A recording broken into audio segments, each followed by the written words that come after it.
সূরা মুলক আমাদের সামনে আজকে আলোচনা করা হবে। আমরা খুবই মনোযোগ দিয়ে ইনশাআল্লাহ শুনব। সূরা মুলক যেহেতু গুরুত্বপূর্ণ আজকের এই সূরা মুলকের আলোচনা, তাই আমি আবারও বলছি, শাব্দিক অর্থ এবং ফজিলত এই দুটি জিনিস আমাদের জন্য খুবই লক্ষণীয় এবং মনোযোগ দেওয়ার মতো, কান দিতে শোনার মতো, মনের কান দিয়ে দিলের কান দিয়ে শোনার মতো এবং অন্তরের চক্ষু দিয়ে আল্লাহ তাআলার দিকে বিধিবিধানের দিকে মনোযোগ করে ভালোবাসার দিকে তাকালেই আল্লাহ তাআলার সাথে বিধিবিধান মানার তরিকে চলা সহজ হবে ইনশাআল্লাহ। সূরা মুলক আমরা বলি, মুলক এই সূরাটি আরো দুটি নাম আছে। একটা হলো সূরা ওয়াকিয়া, আর একটা নাম হলো মুনজিয়া। ওয়াকিয়া শব্দের অর্থ হলো রক্ষাকারী, হেফাজতকারী, আর মুনজিয়া শব্দের অর্থ হলো মুক্তিদানকারী। এবার আসে শাব্দিক অর্থে সূরা। এবার আসেন এই সূরার শান নজুল। বিশিষ্ট বিখ্যাত প্রসিদ্ধ হাদিস আবু হুরায়রা রাদিয়াল্লাহু তাআলা তাফসীর ইবনে কাসীর এবং তাফসীরে মারিফুল কোরআনে এবং অন্যান্য তাফসীরের কিতাবে, বিশেষ করে এই দুটি তাফসীরের কিতাবে আল্লামা মুফতি শফিউর রহমান রাহিমাহুল্লাহ এবং আল্লামা ইবনে কাসীর রাহমাতুল্লাহি আলাইহি এই দুই মুফাসসির এই সূরার তাফসীর এবং শান নজুল লিখেছেন। হযরত আবু হুরায়রা রাদিয়াল্লাহু তাআলা থেকে হাদিস নিয়ে আবু হুরায়রা রাদিয়াল্লাহু তাআলা বলেন, নবী করিম সাল্লাল্লাহু আলাইহি ওয়াসাল্লাম বলেছেন, যদি কোনো মানুষ এই সূরা প্রতিদিন রাত্রে এশার পরে, কোনো কারণে যদি এশার আগেও পরে তাও হবে, এশার পরে ঘুমানোর আগে এই সূরাটা যদি তেলাওয়াত করে, অর্থ জানুক আর না জানুক, শুধু তেলাওয়াত করে, আবু হুরায়রা রাদিয়াল্লাহু তাআলা বলেন, আল্লাহ তাআলা এই ব্যক্তিকে কিয়ামতের মাঠে হিসাব নিকাশ শুরু করবে। আল্লাহ তাআলা এই সূরা মুলক তেলাওয়াত করার কারণে আল্লাহ তাআলা ওই ব্যক্তিকে, ওই আল্লাহর বান্দার হিসাবটা সহজ করে দেবেন। সুবহানাল্লাহ। আবু হুরায়রা রাদিয়াল্লাহু তাআলা আরো বলেন, যেহেতু এই সূরার একটা নাম রক্ষাকারী, হেফাজতকারী, কোনো বান্দা যদি, আল্লাহর কোনো বান্দা যদি, কোনো বান্দি যদি প্রতিদিন সূরা মুলক তেলাওয়াত করে ইশার করে অথবা ইশার আগে, তাহলে এই সূরা মুলক তেলাওয়াত করার কারণে মহান আল্লাহ তার কবরের আযাবকে মুক্তিদান করে, রক্ষা করে আল্লাহ তাআলা জান্নাতুল ফিরদাউস দান করেন। সুবহানাল্লাহ। আযাব থেকে রক্ষা করে, আযাব থেকে মুক্তি দিয়ে ওই ব্যক্তি জাহান্নাম থেকে মুক্তি দিয়ে, ওই ব্যক্তিকে জাহান্নামের আগুন থেকে মুক্তিদান করে, জাহান্নামের আযাব থেকে মুক্তিদান করে, আযাবকে রক্ষা করে আল্লাহ তাআলা ওই বান্দাকে জান্নাতুল ফিরদাউস দান করেন। সুবহানাল্লাহ। এই হলো একটি শান নজুল অথবা একটি ফজিলত। দুই নাম্বার হলো তাফসীর ইবনে কাসীর রাহিমাহুল্লাহ, তিনি একটি ঘটনা উল্লেখ করেছেন। আল্লাহর কোনো বান্দা যদি নবী করিম সাল্লাল্লাহু আলাইহি ওয়াসাল্লামের হাদিস দিয়ে এই সূরা তাফসীরে আল্লামা ইবনে কাসীর রাহমাতুল্লাহি আলাইহি তিনি একটি ঘটনা উল্লেখ করেছেন। আল্লাহর কোনো বান্দা যদি প্রতিদিন এশারের পরে সূরা ওয়াকিয়া তেলাওয়াত করে, সূরা মুলক 29 নম্বর পারা তেলাওয়াত করে, তাহলে এই বান্দাকে আল্লাহ তাআলা কবরের মধ্যে এই সূরা তেলাওয়াত করার কারণে এক ধরনের পাখি এই তেলাওয়াতকারী সূরা মুলুককে আল্লাহ তাআলা একটা পাখির রূপ ধারণ করিয়া এই ব্যক্তির শিওরে মাথার কাছে আল্লাহ তাআলা পাঠিয়ে দিবে। মুনকারনাকে যখন প্রশ্ন করবে, যত প্রশ্ন করবে, এই পাখি তার শিওরে বসে সূরা মুলুক তেলাওয়াত করার কারণে ওই তেলাওয়াতকারী ব্যক্তির পাশে বসে শিওরে বসে মুনকারনাকে যত প্রশ্ন করবে এই পাখি উত্তর দিয়ে দেবে। সুবহানাল্লাহ। 3 নম্বর খুব খেয়াল করুন। 3 নম্বর হলো খেলাফতের রাশিদার পর নবী করিম সাল্লাল্লাহু আলাইহি ওয়াসাল্লাম দুনিয়ার নিয়ম অনুযায়ী দুনিয়া ছেড়ে চলে যাওয়ার পর নবী তো হায়াত বেগুনি জীবিত আছেন, কবরের জগতে এখনো নবী জীবিত আছেন, কিন্তু দুনিয়ার নিয়মে নবী আমাদের থেকে আমাদের ছেড়ে চলে গেছে। দুনিয়ার নিয়ম রীতি হিসাবে আমাদের ছেড়ে চলে গেছে। তো এই পৃথিবী ছেড়ে চলে যাওয়া 30 বছর পর্যন্ত খোলাফায়ে রাশিদিন খেলাফতের যুগ ছিল। 4 খলিফা শাসন করেছেন। এরপরে শুরু হলো রাজতন্ত্র, গণতন্ত্র, আরো কত তন্ত্রমন্ত্র। এই সূরার ফজিলতের মধ্যে, শানগুলোর মধ্যে বলা হয়েছে, এখনো যদি কোনো মানুষ খেলাফতের রাশিদার নিয়ম অনুযায়ী তাদের রীতিনীতি মানতে চায়, ওই অনুযায়ী দুনিয়াতে খেলাফত কায়েম করতে চায়, এবং যেই রাষ্ট্রতন্ত্র, গণতন্ত্র রয়েছে এগুলো যদি সঠিকভাবে সারা পৃথিবীতে যে কোনো মানুষের, যে কোনো দেশের সরকার যদি ভালোভাবে দেশ পরিচালনা করতে চায়, তাহলে রাজনৈতিক ব্যক্তিদের জন্য, রাজা বাচ্চাদের জন্য, এমপি মন্ত্রীদের জন্য আল্লাহ তাআলা পবিত্র কোরআনুল কারীমে, কোরআনুল মাজিদে, পবিত্র কোরআন শরীফে বেশ কয়েকটি সূরা নাযিল করেছেন যে কীভাবে মানুষেরা নবী রাসূল চলে যাওয়ার পরে, সাহাবা কেরাম চলে যাওয়ার পরে, তাবেঈন, তাবেঈন চলে যাওয়ার পরে মানুষেরা কীভাবে পৃথিবীর জমিনে মানুষদেরকে শাসন করবে, শাসক হবে, রাষ্ট্র চালাবে, তারপরে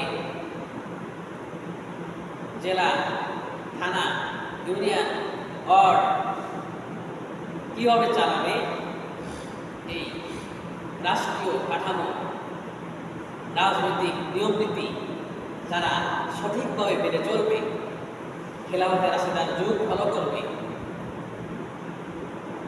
সঠিকভাবে রাজনীতি করার জন্য যেই সঠিক নিয়ম নীতি রয়েছে তাদের জন্য আল্লাহ তাআলা পবিত্র কোরআন শরীফের মধ্যে বেশ কয়েকটি সূরা নাযিল করেছেন। তার মধ্যে একটি সূরা হলো সূরা মুলক। সুবহানাল্লাহ।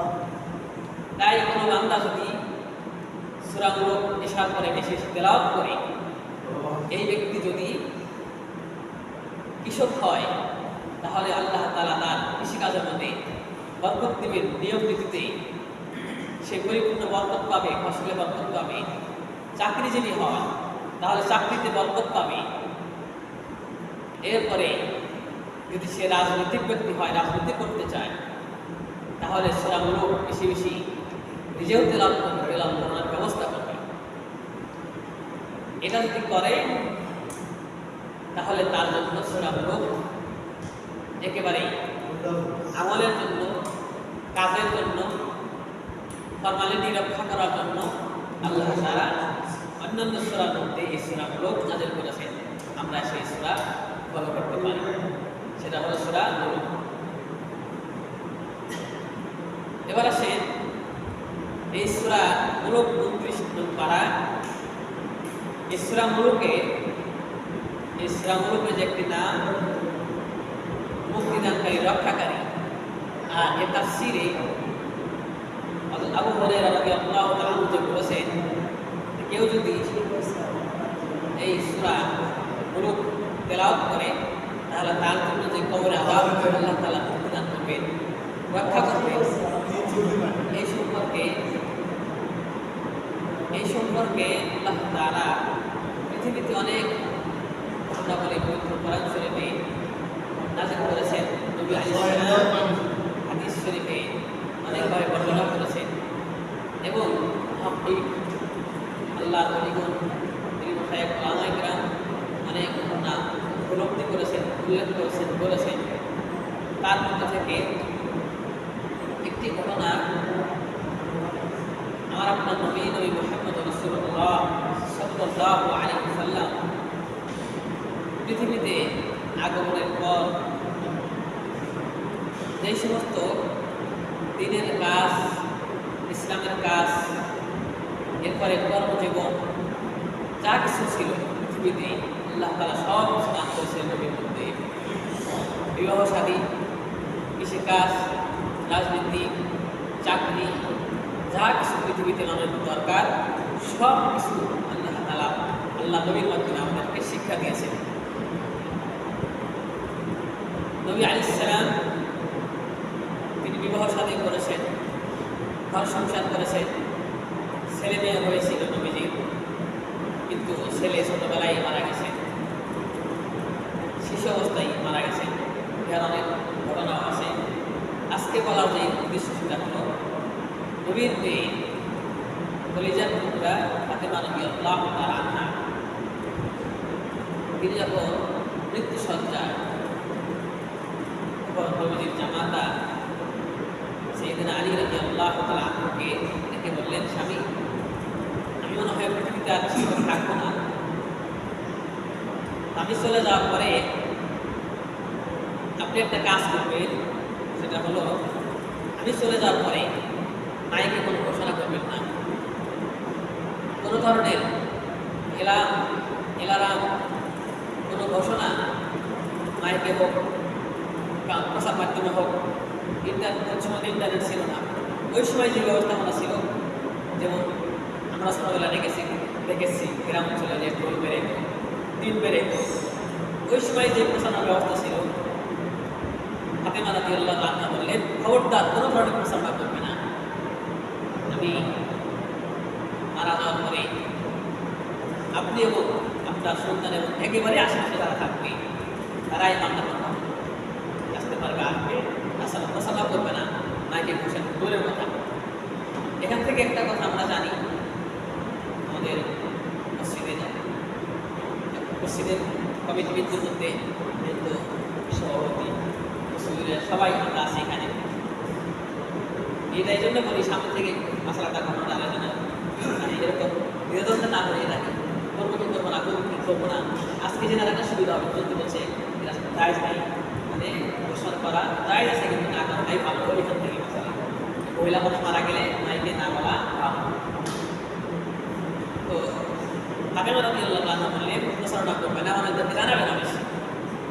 এখান থেকে দুই তিনটি জিনিস শিখছে। একটা হলো পর্দা, আমি আপনাদেরকে বলছিলাম যে মেয়েদের হাঁটা পর্দা, কথা বলা পর্দা, তার নাম পর্দা, তারপরে আস্তে কথা বলা, যেরকম কথা না বলা পর্দা, কণ্ঠ পর্দা, এইভাবে মেয়েদের সব কিছু পর্দা। তো ফাতেমা রাদিয়াল্লাহু আনহা বললে বেশি মানুষদেরকে জানাবে না। এরপরে যেই বলা সেই কাজ, এই মাত্র কয়েকটা মানুষ তখন সারলেন।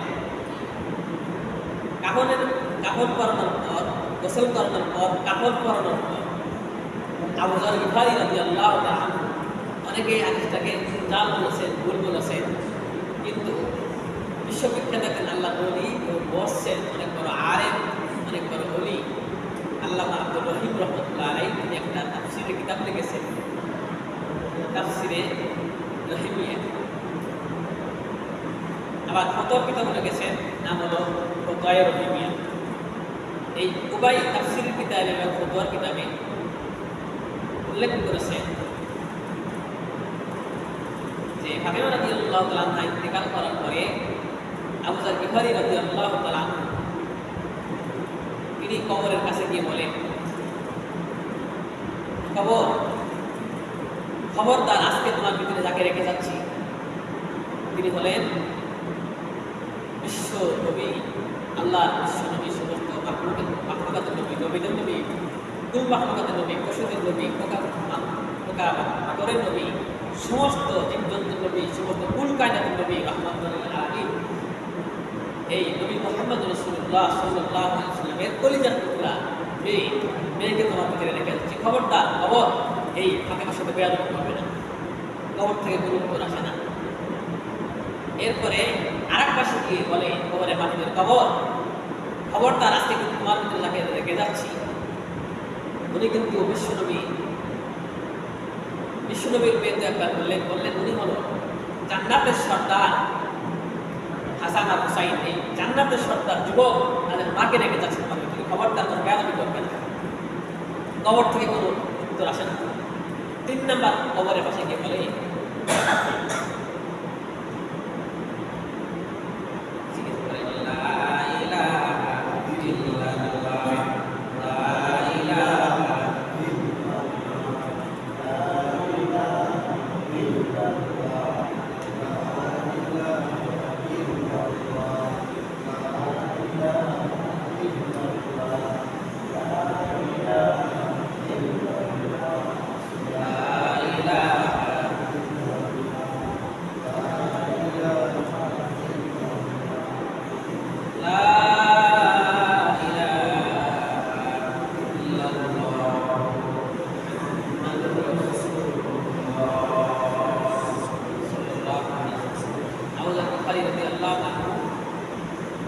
কবরের পাশে গিয়ে বলে যে খবর জানো আজকে তোমার ভিতরে কাকে রেখে যাচ্ছি? তিনি হলেন জান্নাতি মহিলা যারা হবে, জান্নাতি নারীদের সর্দারণী ফাতেমা রাদিয়াল্লাহু তাআলা আনহা।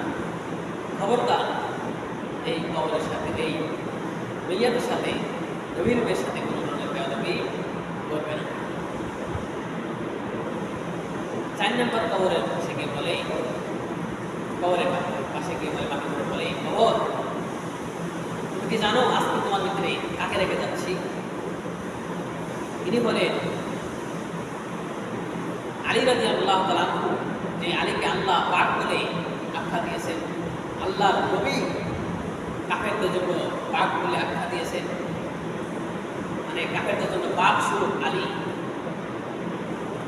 এবং নবীজির জামাতা আলী, জান্নাতের সার্টিফিকেট প্রাপ্ত আলী, এই আলীর স্ত্রীকে তোমার ভিতরে রেখে যাচ্ছে। খবরদার এই ভাইয়াদের সাথে, এই আলীর স্ত্রীর সাথে বেয়াদবি করবে না।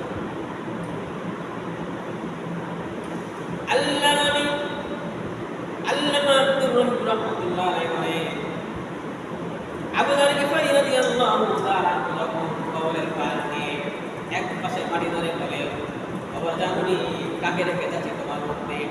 ইনি হলেন আল্লাহর নবীর মেয়ে। খবরদার বেয়াদবি করবে না, কবর থেকে কোনো উত্তর আসে না। 2 নাম্বার পাশে গিয়ে বলে কবর তুমি জানো কাকে, কোন ব্যক্তিকে, কোন মেয়েকে তোমার ভিতরে আজকে রেখে যাচ্ছি? খবরদার, ইনি হলেন হাসান হুসাইনের মা। হাসান হুসাইন কে ছিলেন? হাসান হুসাইন জান্নাতের সর্দারদের, যুবকদের সর্দার হাসান হুসাইন রাদিয়াল্লাহু তাআলা আনহু। খবরদার, কবরে ফাতেমার সাথে বেয়াদবি করবে না, কবর থেকে কোনো উত্তর আসে না। 3 নাম্বার কবরের পাশে মাটিতে রেখে কবর জানুনি আজকে কাকে তোমার ভিতরে রেখে যাচ্ছি? কোন ব্যক্তিকে রেখে যাচ্ছি জানুনি?